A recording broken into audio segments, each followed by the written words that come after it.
So instead of making sure that the product in the middle of the frame is in focus, but the background's out of focus, the front of frame is out of focus, we're making everything look visually perfect, as opposed to it just being a weird focus blob in the front and the back.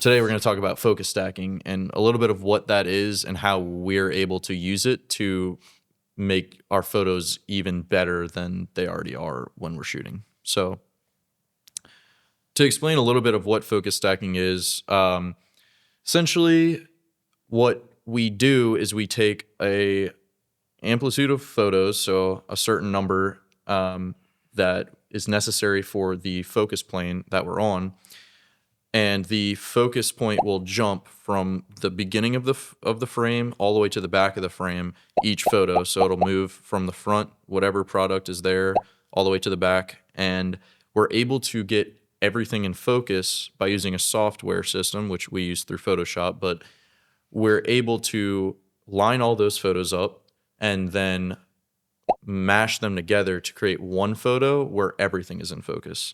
So instead of making sure that the product in the middle of the frame is in focus, but the background's out of focus, the front of frame is out of focus, we're making everything look visually perfect, as opposed to it just being a weird focus blob in the front and the back, especially on deeper shots.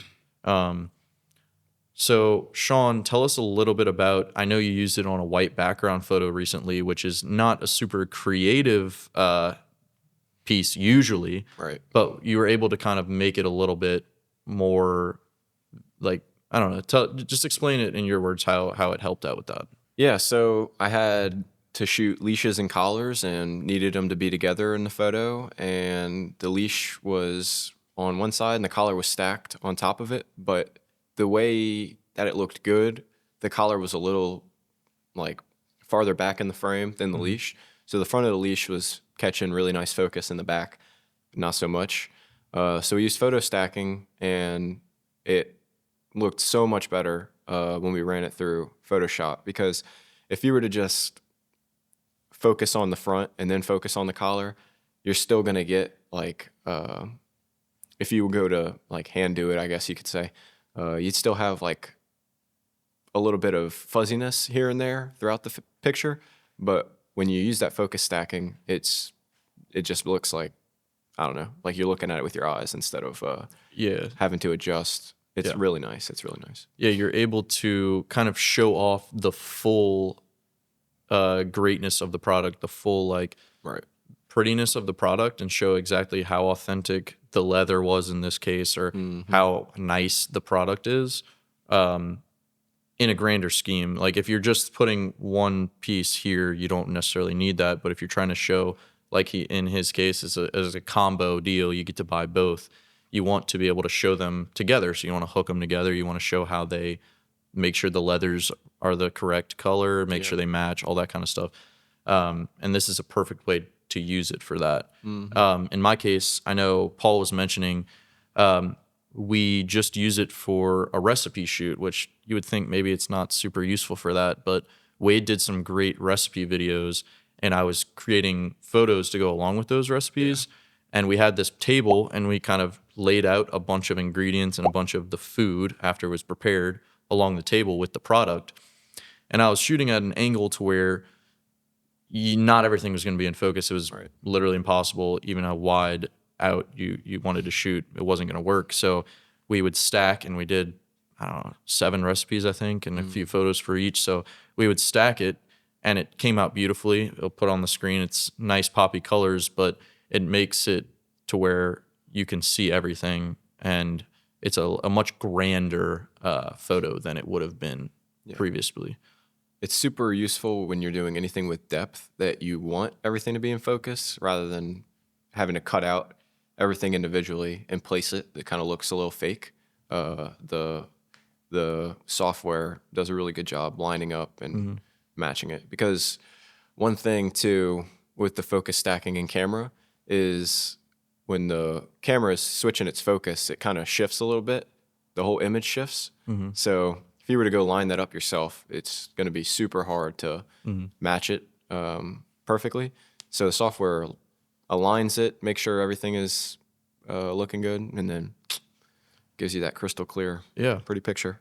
And I think to put it into like client terms, so a lot of times we're have a shoot date scheduled, we're shooting, and then clients are automatically asking us, hey, want to see the photos, like how'd they come out? Can we have the final images? And it kind of just, even though sometimes it's just for social content, we're still putting a lot of time into the post-production aspect. So no, we're not having AI create whole new backgrounds for you, or we're not, photoshopping the entire image to where it is fake, but we're able to use something we pre-planned, like a focus stacking, and create a lot more depth in a photo that will look even better on your social media, or even better as an ad or on your website than just a flat image would if it was just placed down, or if you're taking it and the whole background's out of focus. Yeah, you got a lemon that's blurry or another fruit that's blurry in the picture. It just doesn't look as good as if it were all focus sharp. So I would say it's not, you don't want to use focus stacking in every single image you take, because a lot of times you do want the background to be a little bit out of focus. You want your product to be like the prime hero in the image. You want it to be the only thing people are looking at. In this case, I'll bring up the recipes again. Like if we had the cheese in this case, the only thing in focus, sometimes you wouldn't have been able to tell what the other things in the image were. So it might look like just a blob in this space, but it's actually a strawberry, or it would look a blob here, but it's actually pasta in it. And it's the actual recipe we're trying to show is the pasta. But in the photo, it looks much better to have things spread out and kind of scattered in a calculated way. And in order to get both those in focus and to be able to show exactly everything you want to show, you need that depth, and you need to be able to stack it on top of each other to get everything in focus. Yeah, it's like if you were looking at the set with your own eyes, from here to there, everything's going to be in focus in your eyes. So why wouldn't the picture look like that too?